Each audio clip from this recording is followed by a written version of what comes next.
This is the Halftime Show with Omar Al-Duri on Pulse 95. Salam and welcome to the Halftime Show with Omar Al-Duri. I'm your host, covering everything sport, international and local. Hope you're having a blessed day wherever you're tuned in around the world, whether it's 95 FM, Pulse95Radio.com, our app, Sharjah Broadcasting Authority, or even if you're chilling at home watching us live on YouTube. Thank you very much for connecting. A couple of special shout-outs today. Shout out to Maria, shout out to Fatima Al-Duri and Yassine.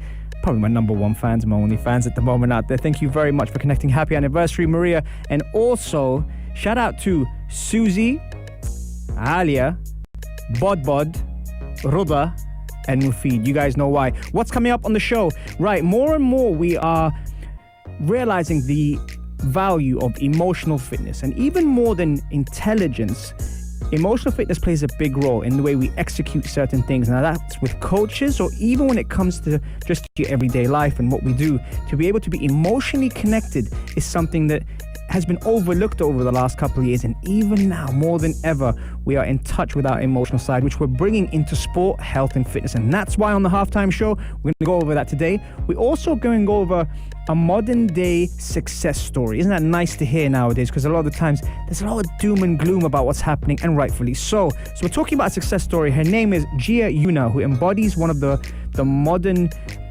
positive stories out there. A Paralympian, a bodybuilder, and a great person who's achieved all this with just one leg. She's reached great heights. We're talking about her. Now, the listeners normally do send in their questions, and when they send in their questions, I like to oblige to give you the answer. Now, one of the questions that people have been sending me is like, Omar, you got to give us a transfer special because it's January. You know what happens in January? We get a lot of transfers, speculation. So we're talking about that as well. Everyone who's tuned in live on the Instagram, I'm just going to give you a big shout out. We got Terry, Shaymat, Matt, Train Together, of course. Masoud, The Life of Tariq is here. Spicy, Almaz, Mazvi. Who else we got? Azzy, Ish, and everyone else. Thank you very, very much for connecting. Here's a little tune for you guys, because you know I like my tunes. We'll be right back after this. Enjoy.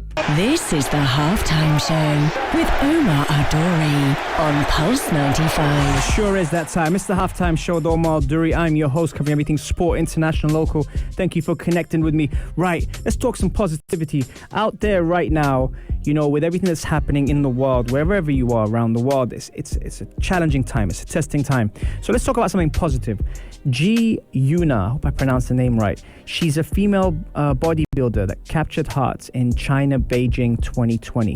Now, her background is she's a Paralympian, and she obviously, has a disability, which I don't like using that word, but she has a disability at the moment because she had her leg amputated because of an accident at the age of 7, from my knowledge. And she's a Paralympian that competed in Athens in 2004, and losing her right leg age 7 in a road accident, which she didn't remember much of, but it was really, really traumatizing for her.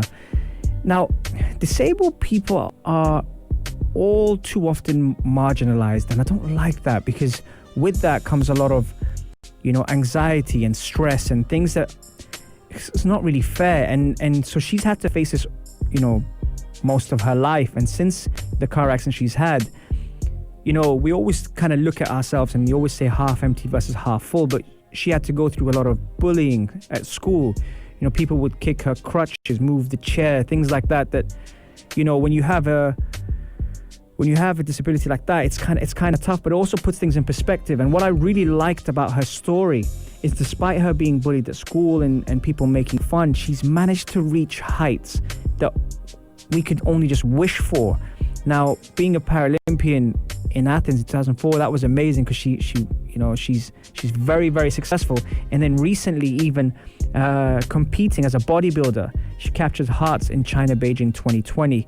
Now, what interests me about characters like this is the mindset behind them, what goes through their mind, and how she's doing things. Then it automatically, as human beings, we then relate to that, or even compare ourselves to that. And, when you have those kind of dark days, it's okay to have those kind of dark days, but when you have those kind of dark days and you wonder why you didn't do something that day, that's all right. Tomorrow's a new day. They start again. And what I like about her story is she's managed to compete, be herself, and do all these things when other people might have, stopped or felt sorry for themselves or done things like that. So I really, really like the story of Gui Yuna. Check her out, Guiyuna, and definitely puts into perspective being grateful and being mindful of a lot of things, and people out there that are going through their own challenges. She's had this accident from the age of 7 and has had to have her leg removed, and now she's still competing and smashing things all over the world in different fields, different sports, just by being herself. So we often, listen to a lot of the success stories out there that are, they strived and they managed to reach to the top. But this story had a special feeling about it. So I thought I'd share that with you guys. But coming up next, how much of the modern day requires emotional intelligence? I posted this on my Instagram and got a lot of feedback on that.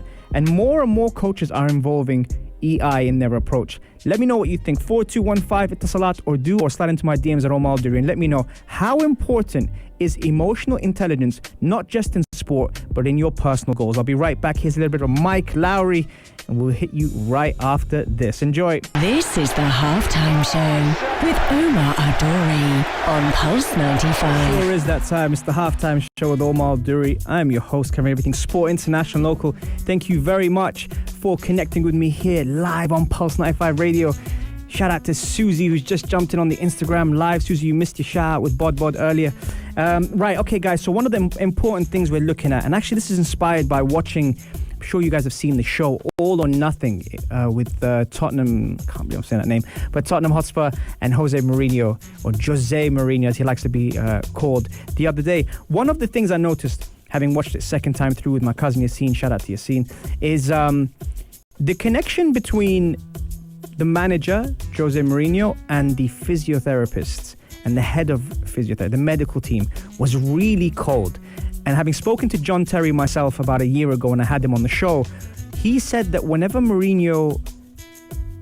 John Terry was injured, Mourinho wouldn't really talk to him, wouldn't spend time with him, wouldn't invest that kind of energy in him. Now, emotional intelligence is something that we kind of overlook, but nowadays, that classic example of putting your arm around your player or having that kind of humanitarian approach as a coach rather than authoritarian is really interesting. And that's why I wanted to bring it on the show today.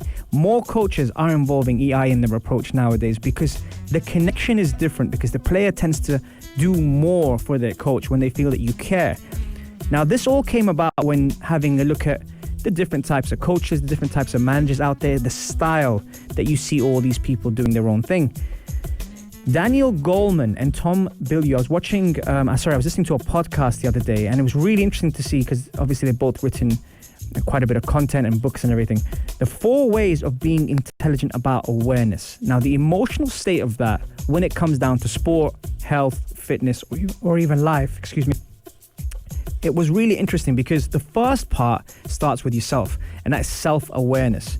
Now, knowing what you're feeling sounds easy and sounds basic, but a lot of the times we actually don't know how we're feeling because we're in that moment, depending on the energy in the room, the environment that you're in, what kind of, let's say you go into a training session or a class. Now, depending on who's there, what kind of day have they had, what kind of energy are they bringing to the table, that kind of, you now bring your flavor to that class. So this is an example of firstly knowing, what you're feeling and being aware of that, because sometimes we mask that in our, in our goals, in our settings and everything. So that's the first part. The second part was managing yourself, self-management. Now, notice so far we're talking about us rather than people, because a lot of times it's easy to kind of blame people affecting your energy, I always see those like taglines, good vibes only and things like that, but you kind of bring your own energy to the room. So the first part was self-awareness. The second part was managing yourself and just being self-aware of how you manage yourself, how you conduct yourself. You go into that room, that's a new fresh start for whoever's in that room.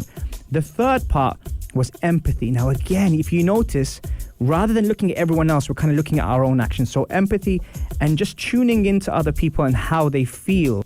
When you ask someone how they're doing, then you're able to answer that based on how their response is and not whatever you were expecting them to say. Because how often have you asked someone how they're doing and they say, rubbish or crap or not good, you just don't know what to say. So just having that sense of empathy is really, really key. Now, so far, this is all emotional intelligence. The fourth, we spoke about self-awareness, managing yourself, empathy, and social skill. That's another thing. Being able to socially interact, empathize, be grateful, be mindful, despite what everyone is going through. Now, some people might be coming into a room with smiles on their face, but could be masking a lot of darkness. And that's why emotional intelligence, and especially the new style of coaching, and I don't want to say new generation, because it's been around for a long time, but the awareness to be able to emotionally connect with your client, your football team, your teammates, even just your colleagues at work. That is the key in this segment right here, which made me kind of think about how different managers are. So we said Mourinho was a certain way when it came down to his medical staff. And if you have watched All or Nothing, every time the physiotherapist or the medical team comes in, he doesn't even make eye contact with them because he's already anticipating the bad news they're going to give him. Then you look at people like Jurgen Klopp, who has an arm around the shoulder, keeps it quite close, is able to speak to his players, but also laugh things off when he needs to. And that's someone that when he first came into English football, they always said, why is he always giving people hugs? Nowadays, obviously less, but it is something that shows you his style of coaching. Then you have the type of coach that probably doesn't show you what he's really like and does things behind the scenes. And that's along the lines of being able to incorporate emotional intelligence in sport, in life, even if you're a student in the classroom. All these things, we have a lot of amazing people that listen to the show, and the ages are scattered all over the place, which is great because it shows that connection between what we're producing as content, but also what they're relating to. So how does emotional intelligence almost go to the top of the pile when it comes down to your IQ and everything? Because of that connection you're able to do as a coach, as a person, or even as a teammate. And that really, really stuck in my head when it came down to emotional intelligence, because if you want to turn it into a fitness term, emotional fitness. Why? Because you kind of have to practice it all the time. And that's what I wanted to bring forward today. But let me know, how important is emotional intelligence, emotional fitness in your everyday goal? And by the way, I have to give a special shout out to the big man himself, Big Hass, who just turned 40 and is someone that, from day one, man, I came in here, Big Hass, with open arms. If you know Big Hass, Yalla Home, 5 to 8 every day, and also the Saturday Vibe on Saturday, 6 p.m. With Anna Schofield on Yalla Home. Make sure you check him out. Awesome guy. Happy birthday, man. Everyone give a shout out to Big Hass. You know what? Let's give him a bit of a woohoo as well. The big man himself. Big Hass, inshallah al-umr kullu, man. Have a great day. It's a shame I can't see you guys today. But now I'm going to play some Mike Lowry, and then I'll be back for the transfer special that you guys have been asking for on Instagram. Stay tuned on the only place to be at 3, the Halftime Show on Pulse 95. This is the Halftime Show with Omar Adori on Pulse 95. Sure is that time. It's the Halftime Show with Omar Adori, your host, covering everything sport, international, local. Remember, guys, if you do miss the show, you can catch us every Monday, Wednesday, and Saturday, 3 to 4 on the Halftime Show, Pulse 95 Radio, and also the YouTube is out. Normally thanks to Super Mario and Gabby, who do a wicked job in getting these episodes commercial and ad-free up on the YouTube. Make sure you head over there, like, share, and smash that button. Right, okay. So a lot of the times, actually, we were just talking to Umniya Saleh, and shout out to Mama Wafa as well, who are awesome people. The other day someone was saying, it's the January, it's a transfer window, you got to do a special for us, you got to tell us what's happening out there, and not much has been happening. Yes, you've heard a couple of names. I think one of the transfers that kind of not shook up the European leagues, but started getting people to take notice is Mauricio Pochettino for PSG. And the reason why I'm going to start with PSG to start off with is because Mbappe and Neymar and all these household names are there at that club. But that's not always easy to manage, and having a manager that's going to come in that used to captain them and play for them is a great thing to be able to see him go back to the club where he's respected and a natural leader. Now, how is he going to manage those characters, and who is he going to bring in? Because I think every person has been linked with PSG. Karine, if you're watching, you probably would love me saying this, but PSG are one of the global brands, not just because they went with Michael Jordan in the Air Jordan kind of logo sponsorship, but also the fact that the players that they have and the manager that they have now to attract that and add to that, which is very, very key. Now, one of the transfers that might be coming in, because his contract runs out in 6 months, is Sergio Aguero. Now, if Sergio Aguero leaves Manchester City because clearly Pep Guardiola doesn't fancy him this season, despite the injury problems or even when he's been on the bench, has only been utilised for 10 to 15 minutes max. And I know Pep Guardiola likes, a false number 9 and likes to have mobility and rotation up top with the front three. But your best striker is left on the bench. That, for me, is not a good feeling, especially with how much Sergio Aguero has done for Manchester City. So maybe Mauricio Pochettino will bring him in, and as we spoke about emotional intelligence earlier, bring him in, put an arm around him and say, you are the best striker we have. You're going to have Neymar on one side, you're going to have Mbappe on the other side, and I'm expecting you to do great things. All of a sudden, confidence is up, and that might be the difference when a manager handles his players or her players to be able to get the best out of the players. So Sergio Aguero to PSG is very, very possible in the summer. Now, right now, those players who are out of contract can speak to clubs. And because they can speak to clubs, that puts things in a very, very different light. Speaking about the ongoing saga that we've had to face is Mesut Ozil. Now, a lot of mixed, opinions on Mesut Ozil. Should he stay at Arsenal? Should he just leave? He's just sat there getting 350,000. Has he been treated fairly? One thing is for sure. Now, when it comes down to things away from football, and I normally don't like to go into them because there's a lot of things that happen behind the scenes that we don't often see now, through politics, through the club, through, where the person is from or what their beliefs are or how they've been treated. I tend to kind of shy away from that. But Mesut Ozil as a footballer is not playing and hasn't been playing for over a season now. So he's been happy to accept the much, reported £350,000 a week without kicking a ball. But I actually think there might be something in his contract that says if he kicks the ball again for Arsenal, then he'll be owed even more money. Now, we've heard of loyalty bonuses and all sorts of things, and I think that's why Mikel Arteta has chosen not to have him in the squad, saying that the development of the young players such as Emil Smith-Rowe, Saka, Martinelli have come leaps and bounds and based on hard work have earned their place, and something that Mesut also hasn't always been renowned for. Now, it happened with Emre, it happened with Freddie Ljungberg, it happened towards the end of Wenger's reign where he still played him, but it was obvious that he, even when he got substituted for 10 minutes, he'd be really frustrated. And now it's happening with Mikel Arteta, someone who's been his teammate. So this kind of puts in perspective that Ozil has been linked with Fenerbahce in Turkey and also DC United in the US. Now, he does have an M10 brand as well.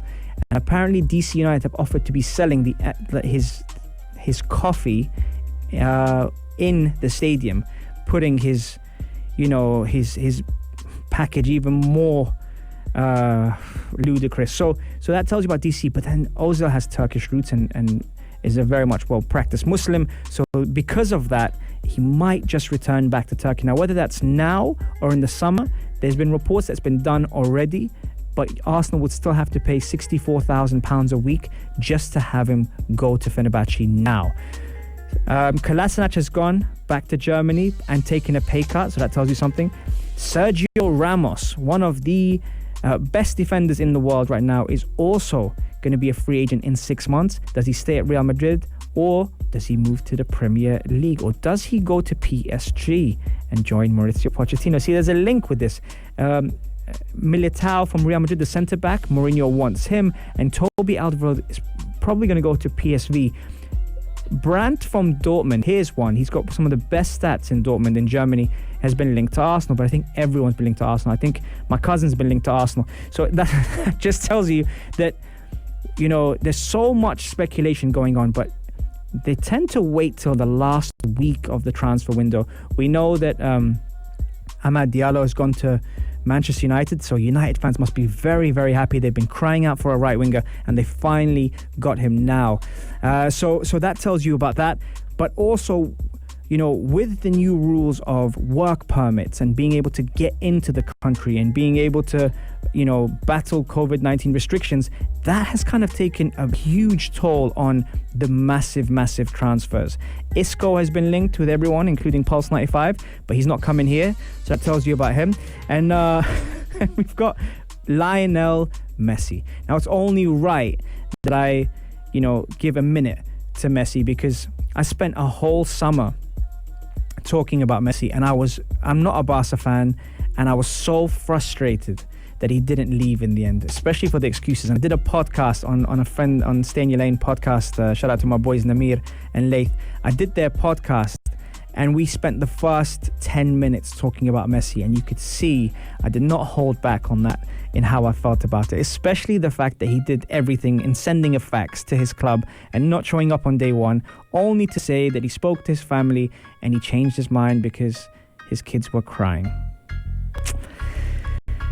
I won't go into that now. That's not time. But where is Messi going to go? If you know where Messi's going, text us on 4215 Itasalat or slide into my DMs and let me know what's going to be the best transfer of January and what's the most anticipated realistic transfer coming up in the Premier League, La Liga, Bundesliga, Serie A, or even Ligue 1. Let me know. I'll be right back after this. Here's some Davido, Summer Walker. Enjoy. This is the Halftime Show with Omar Al-Duri on Pulse 95. Sure is that time. It's the Halftime Show with Omar Al-Duri. I'm your host, covering everything sport, international, local. Shout out to Goran and Tarek, who are going to be cycling from London to the UAE based on how much they cycle at the moment. London to Dubai, and that's it. Let's do it.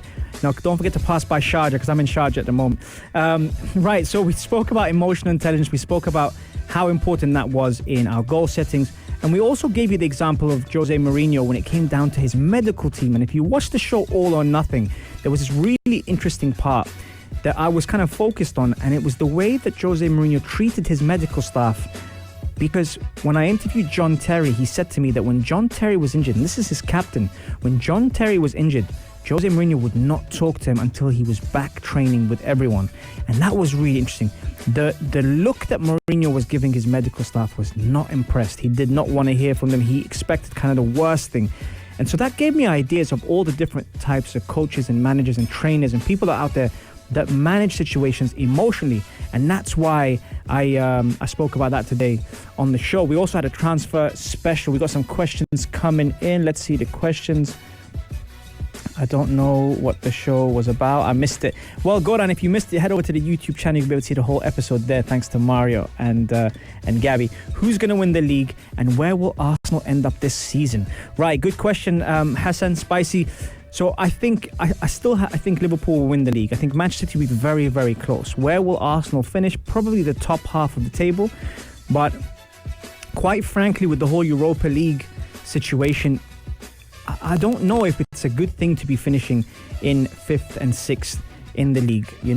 Just because it adds fixtures to your pile-up. It changes the schedule. You have to play on a Thursday, then you have to play on a Sunday or a Monday, probably. And if you have a midweek game, that's even tougher. And with the fixture pile-up at the moment now, it's definitely something that I wouldn't recommend. So I would say Liverpool to win the league, City to get very, very close, and then have Arsenal finish in the top 10. Let's see, Goran, if there were fans in the stadium, would the table look? What would the table look like, I think, is what Goran is saying. It's a very, very good question. I think without having the fans in the stadium, teams like Southampton and Aston Villa, and even Everton as well, have managed to really take advantage of that, because they're able to control their emotions. They're able to control, the nervousness, the anxiety that normally comes with the pressure of fans. So I think that's something that is very evident, especially when you look at Aston Villa last year, and they barely survived the league. And this year, yes, with one or two acquisitions, they've managed to do fantastic. But not only that, they've managed to get results by beating the solid teams, the teams that have better technical players than them, the teams that have bigger brands, bigger managers in terms of profile, and yet still been able to outplay them. And I think that in itself shows great coaching on one side, but also shows the way that the fans have been missed in that sense when it comes down to those teams. Then you look at someone like Southampton, and what Hassan Hutel has done is unbelievable, because a year ago they lost 9-0 to Leicester, and most people would have sacked their manager then and there. You saw him in tears having beaten Liverpool recently. These are all things that I think people miss. Now, I also think that teams like Tottenham, who managed by Mourinho, I know we spoke about him a bit today, but I think the fans, I would be very interested to see what their feedback was when they were winning games without playing well. And then saying that, now that they're not necessarily winning those games, how would the fans be? How would they respond to that? So that's what I think, is very, very key in that analyzation. Did EI play an important role in your life? Thanks, Masoud, for that. 100%. It's something that I think the inner child in all of us kind of experiences from a very, very young age, depending on your upbringing, depending on who you grew up around, how your family was, how your parents was. I think that either pushes you towards being emotionally aware or being completely against it. I think the neutral ground is those that can really balance it, which is great. And I think that's a very, very good question, Masoud. Spicy. So United out of the race. I don't think they're out of the race, but I don't think they have the legs unless they make a couple of acquisitions, especially at the back, to be able to do that. I also think that people like Dean Henderson are not being utilised, because you can't play in 1 or 2 games in and out of different cup competitions and expect him to perform. He's making mistakes that he wasn't making last year because he was playing every single game, and he was one of the best goalkeepers last year. So I think the way that De Gea and Henderson have been at United is what Arteta had in mind for Leno and Martinez, but Martinez wanted to play every game, and that's why he went to Villa. So to answer your question, I don't think United are out of the race, but I don't think they have the legs to match the squads of Liverpool, City, and even Chelsea as well. I know Chelsea aren't doing that well at the moment, but the squads these teams have are top, and I think that's really, really going to show eventually, unless Oli proves us wrong again and continues, this crazy season that we're seeing at the moment. Now, also when the fans will be back, I think that will be very interesting to see. Masoud, you need to manage and balance the emotions in life. Very, very good, Masoud, 100%. We are reaching full time on the Halftime Show. Thank you very much for connecting with me today. Remember, you can catch us every Monday, Wednesday, and Saturday. Go on, if you're going to be 45 minutes late, head over to the YouTube and check out the full episode. Thanks to Super Mario and Gabby. Ad and commercial free. All of our shows get put on there, and also the Jermaine Pennant one's up there as well. So that was a really good one, especially the fire round.